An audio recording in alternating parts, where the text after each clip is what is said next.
Ndemons. Zviri sei? Unaitwa wani? Mai Rejoice. Taurisa ere? Mai Rejoice kandiyo. Oh, munogara?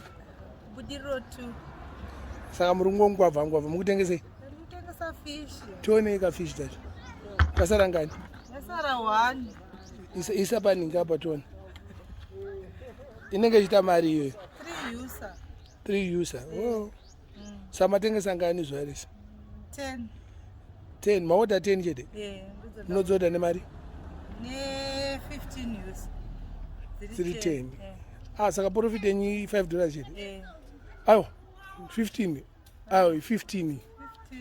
Munoita double ka? Kwete. 3 user ka? 20 user. 19 user.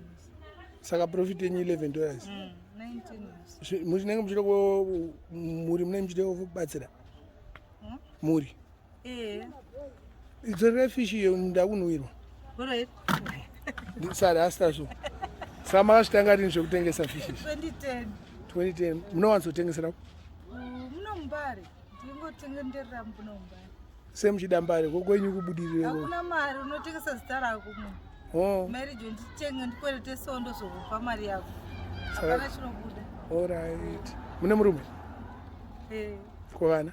Vana ndinawo 2. Murume wangu akaenda kuSouth Africa. Asati adzoka? Akaenda rini? Rasta. Ayo taurai takutopedza. 2010. 2010. Kuvana vane makore mangani? Mumwe achane 15, mwana achane 17. Kuva nemusikana. Alright. Saka pamukutoita kuti zviite makatoita kana 10 US pazuva zvinenge zvatoita? Zvinenge zvatoita zvinoringana. Mutoitisa vana kuchikoro?